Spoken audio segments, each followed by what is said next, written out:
Hello, good evening and welcome to Slay the Spire. This is ATG, I'm Carl, and this is a game that just made it out of early access.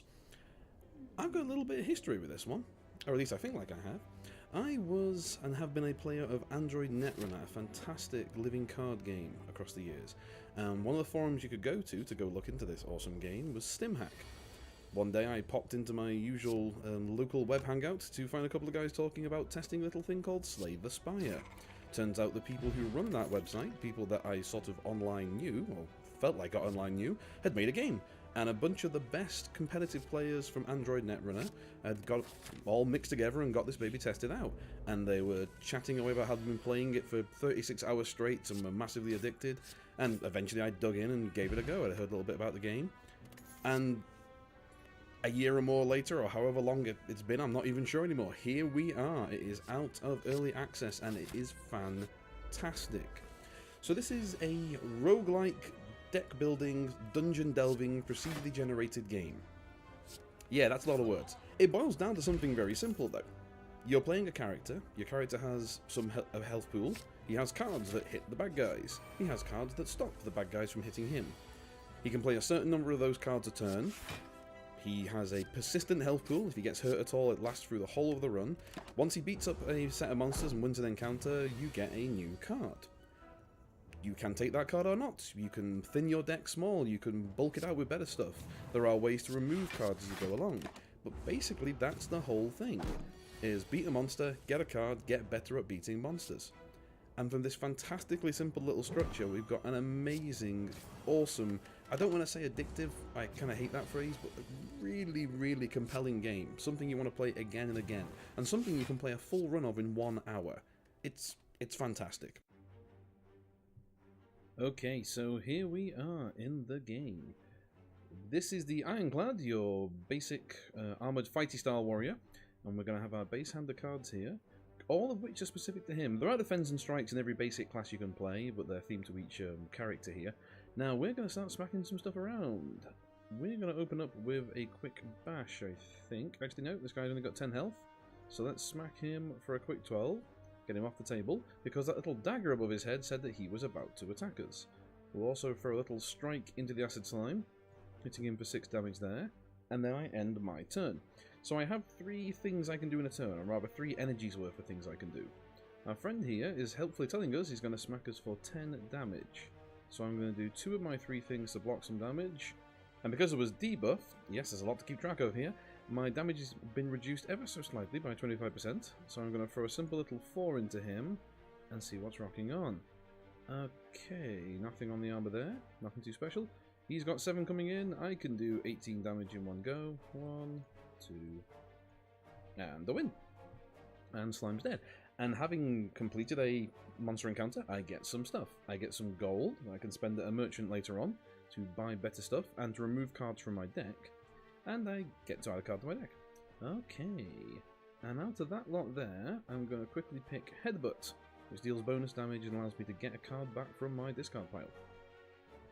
That done, on we go straight to a merchant. Okay. I was not looking at the path ahead. So here's the merchant. Merchant here allows the spend gold to do stuff. You have some cards in here, some of them might be on sale. You can buy these and add them to your deck. Looking at that, I'm going to go with the good old classic of Shrug Off. Gain some block and draw a card, which is fantastic. Okay. On we go. Yeah, let's do a random room. So you find yourself in a room filled with racks of test tubes, beakers, flasks, forceps, pinch clamps, stirring rods, tongs, goggles, funnels, pipettes, cylinders, condensers, and even a rare spiral tube of glass. Why get the name of all these tools? Doesn't matter, you take a look around. There's a little hint of one of the things going on in Slay the Spire. That there's a good sense of more storyline going on than the game's actually telling you about. There are even in fact, Lovecraftian, I was going to say overtones, but undertones, really. Let's search and find some potions. Yay! Okay, so potions here fill these little slots at the top of the screen, and these can be used one time to do a thing. In this case, it gives me 4 plated armor. That means I'll gain 4 block at the end of my turn, but every time I actually take damage, it goes down by 1.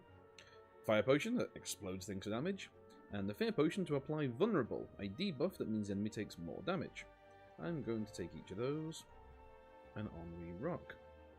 Okay, on to another monster encounter. Alright, so our friend here isn't doing much else right now, so I'm going to take the time to smack him for some vulnerable and for some more damage. And my turn and rock it on. He wants to beat us around some. Well, let's get a shrug going. Let's headbutt him and throw my shrug back on top of my deck. And let's keep smacking him. One there, and we're all done for the turn. He's going to ineffectually bounce off my armor. Yay. Draw up there. He's hitting me for 9. Let's play out a little shrug there. Worth noting, I have the game on fast play here. The draw animations and player is normally a little bit slower. And I guess I should have changed that, but what the heck. Quick defend there. Alright, and a headbutt to the face. Whack. Deals with our friend. So you might notice that the Ironclad here is healing each turn. Let's take a clothesline. There we go. Is healing at the end of each turn. That's because of his relic.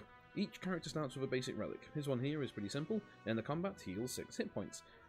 This is one of the ones that makes the Ironclad one of the easiest characters to play because you get some health back, where other characters have to deal with that until they get to an actual rest site. All health pools are persistent. If you take damage, you keep that damage through the rest of the game. I also happen to have, because of my starting settings, a little Juzu bracelet. Juzu? Juzu. Okay. Alright, let's have a little talk about the map. I realise I've been flying along this without saying anything. So you can see here there are paths I can take. Where I am right now, I've got my choice between a random encounter room that could be a lot of different stuff, unknown, or another monster. Let's go to the random room right up. Okay, you happen upon a group of what looks like purple fire spirits dancing around a large bonfire. The spirits toss small bones and fragments into the fire, which brilliantly erupts each time. As you approach, the spirits all turn to you expectantly. We need to offer offer something and receive a reward based on it. Okay. You can have a strike, alright? Yeah. Nothing happens, they seem to be ignoring me. They're not very impressed. If I'd given them a better card, tiny spoiler, I would have probably got something back in reply, but I don't have any good cards, it's too early. Okay, another monster, and this one is an elite. And it's our old friend here, Lagavulin. Yes. Okay, Lagavulin here is asleep. When I actually hurt him, getting through his block and dealing some damage, he's going to wake up. So let's give him a smack. Headbutt. That did it. One more punch. Let's end that round because I have nothing better to play. And on we go. So he wants to hit me for 18. I know to have 80 health. Yeah, that's going to turn into a mess really quick. So, let's try and be smart about this. That was a good idea. I'm going to go for the let's rush ahead kind of method. Use that potion we had. Do a nice little 20 to him. Yeah. I'm going to use this potion to give him vulnerable. And let's give him 1 smack, 2 smack, and a little bit of a shield to bounce some of that damage. Though we are going to take it in the face all the same. Ow. Alright, 66 left on him. On we go. Okay, awesome. We're going to get some weak on him too now. That will pull down his how much he's attacking for. We'll pop a shrug it off. Getting us up to 11 with our potion. Whack, and a little ping there. Okay. He's still vulnerable, so let's throw a little on, because we can't kill him this turn. And we get to return something from our deck. Let's have a clothesline. We're going for the kill now. Alright, now this is a fantastically slick little game to play. Wonderfully great fun. Clothesline straight in there. Realize I'm probably not paying as much attention as I should be. Uh-oh. Uh-oh, yeah, I'm not doing this right. He's gonna clomp me in the face. Oh no, hey! I forgot about vulnerability. Marvellous. We'll get some coin. Now we've beaten an elite, we get a minor relic, or an elite level relic. Whenever I lose hit points, gain 3 block next turn. That's not bad, actually. I can choose not to take that, because some of them will actually mess up your playstyle. And I think, looking at this, we're going to take Armaments. So Armaments here is a 1 cost, gain 5 block, upgrade a card in your hand for the rest of combat. And with any luck, yes, we're going to go to upgrading right now. So I'm going to head over to the rest site. So the rest site has something that you won't see at the start of the game, which is a later plot thing I forgot was here. That's kind of funny. I'm going to ignore that. It allows you to rest and heal some health. Also to smith. If we go to smithing, we can pick one of the cards we have here and upgrade it, getting a new, better version. So let's have a look at armaments that I got just there, in fact. So Armaments current version, upgrade a hand in... yes, upgrade a card in your hand for the rest of combat. The upgraded version is gain 5 block, upgrade all cards in your hand for the rest of combat. That's kind of stupid good, so I'm going to go do that. And I can only do one thing at each rest site. I now can't sleep. Let's get some more health back, so we run from there. Let's see what our next elite is like. Why, no. Wish I hadn't done that. Okay, these guys are kind of annoying. They spam out debuffs at you to mess your deck up. Putting wonderfully negative cards in. He's hitting me for 11, so let's play the... no. These little guys here have Artifact, meaning they ignore the first debuff they take. So I can't unfortunately make him weak and actually prevent some damage. So, shield 1, shield 2. I'm actually going to punch this guy in the face, because I know that they're going to alternate between attacks and that. Yeah, so now they're putting dazed cards in my deck. Fortunately, my discard piled up first, but they're still adding them to the down deck. Right, let's shrug some of that off, because there's a lot of damage coming. Let's Armaments, because Armaments is great. And then we'll give this guy a good old punch in the face, and roll on from there. Zap against my armor, nothing there. A little bit of an ow. Just a tad. Alright. Debuffs aren't doing much good right now. Let's give him a punch in the face. Oh, I keep forgetting to do that. Yeah, I'm doing wonderful here, as you can see. More dazing, more cards I don't want to see. Alright, let's just beat this guy up. Because of course you can play a non-defensive style here and just kill things before they get to you. It's not the easiest thing in the world, but you can do. And obviously what I'm currently doing is working with what I have in hand. Yay, for shrug off, giving me something better. There we go. I'm having to deal with the fact that I just don't have cards I necessarily would want right now. Alright. Quick punch in the face. Quick punch in the face. Quick punch in the face. I'm doing this really badly. He's going to burgerize me. Burgerize? Yeah, I'll live with that. Alright. Well, my friend here dies. I think an upgraded shrug off draws extra cards. No, just more block. Okay. Yeah, that's fine. So these little guys here, the daisies, they're ethereal, meaning if I don't play them, they are exhausted, removed from my deck. And they're unplayable, so the only thing I can do is hold them in hand and have them go away. Right, let's give our friend a bit of a K-lying here if we can. Take an Armaments. Come on. Now I'm going through kind of quick because there is so much in this game. There's so much stuff for you to find out and play that you may as well just go and do it yourself. And talking for every last thing that's going on the screen can get a little overwhelming. I mean, bluntly, I've built builds in this game where I play a card and things happen and I'm not entirely sure what or why. But I honestly think that's one of the charms. And he's dead. There we go. Alright. So, we beat another elite, so we get some rewards here. We can get the Courier Relic. The merchant restocks his cards, relics, and potions. So as we buy them, they'll keep coming back into play. And all prices are reduced by 20%. Yeah, I think we'll have that. Okay, new cards here. That's a slightly annoying one. Well, let's go draw. We can. Clothesline. Smack. I'm not exactly sure how you clothesline an upright hermit crab, but apparently the card lets me. We'll smack him in the head and throw a shrug off back on top. A shrug off?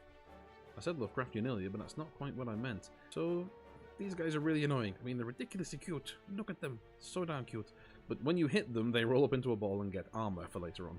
So they're kind of annoying, to say the least. Bounce on up to... one of the more annoying enemies. This little guy here can stop you from attacking, period. So he's rather nasty. Let's do our best to shrug that off. And then let's clothesline him, meaning I'm going to take a tiny bit of damage. Enough that my burning blood will probably nicely heal. And let's keep beating his head in. Oh, hold on. He's only got 10 health. Yay, that'll make it. Not paying attention. I might be playing a little bit too fast here. That's okay. Alright, and... oh yeah, I'm entangled. I can't play attacks. This guy's an asshole. Well, fine, I'll block everything you can throw at me. Slight amount of overkill. To the head and dead. Okay. Shrug that off. And smack. And smack. And smack. And smack. Yeah. So now we see he's about to shield up, then next turn he'll try and frickin' run away. Well, he's not going to get to do that. Well, he'll get to shield up. Well, fingers crossed, I should be like, yeah, it's a tiny shield. I can get through that. One strike to the face. Uchi. Off he goes. And here we find ourselves at the boss. So, something else I should have mentioned. All of these various fights and dungeons are all procedurally generated. So I don't know what I'm going to face up against. And this is the Spiky Guardian. His big deal down here is he has mode shift. After he's taken a certain amount of damage listed on this symbol down here, he'll switch to a defensive mode. Nice thing is, it means whatever big attack he was about to do, he won't do. So, he's not hitting me right now, so I'm going to start with Demon Form. Charges up, destroy, destroy. Yeah, that's a big spike of damage coming in. Alright. Well, let's start with a bash. And that is really quite a big spike of damage. But I think actually I'm going to tank that. So, I guess I'm cheating a little bit here. You get a full heal after bosses, so you can afford to kind of push your luck a little bit more with them. So let's hit him there. That was plenty. Okay, and off he goes into defensive mode. Putting a bunch of armor in the way, which is actually really annoying. We can get through that. Let's headbutt him. And I will have my bash, my clothesline back, I think. And then we may as well land some damage on him while we can, because he's about to trigger Sharp Hide, meaning every time I hit him now, I'm going to take 3 damage. Right. Well, he's hitting me for 6. Shrug off seems like it'll do just fine with that. And let's get some vulnerable on him. Yes, I'm going to eat a little damage, but I can handle it. Hopefully. What do I actually have up here? Okay, a few good potions. So he's going to stay like this for a little while until he switches back into attacky mode. Let's see. Yeah, I can live with that. Puts on 8. That's very healthy headbutt, to say the least. If there can be such a thing as a healthy headbutt. Let's clothesline. Alright, and let's get some vulnerable on him. Again, I can tank a hit or 2 here. It's not too bad, he says. We've got him below half health already, so this build's doing just fine. Okay, 40 to get his attention. 24 coming in. You know what? I'm going to get some thorns of my own, thank you, because he's going to hit me 4 times this turn. So let's get him weak. Have that. We'll shrug off a second, probably not play anything. And now he's going to hurt himself.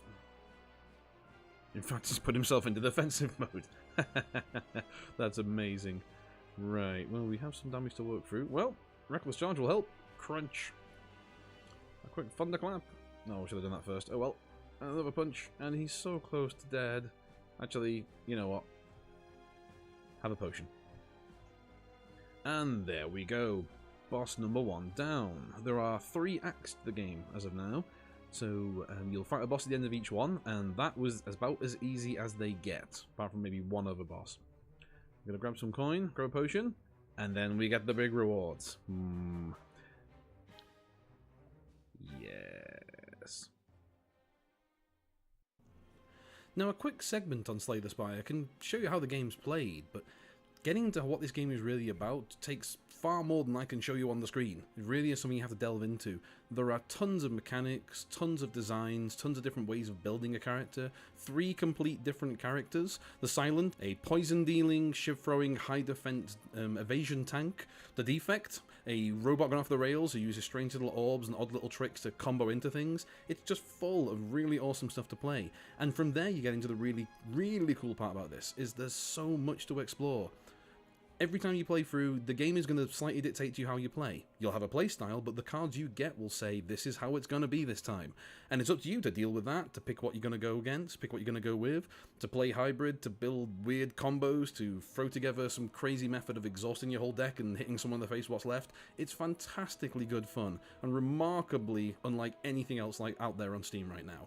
And mentioning Steam, you have mods in this game. The Steam Workshop came up and running maybe a week or so before it came out of early access. And even in that time, we've been drowned in stuff. Now, it's modders. Some of it is absolutely fantastic. There's full new acts coming up, complete revamps for characters, completely new characters, new artwork, new styles.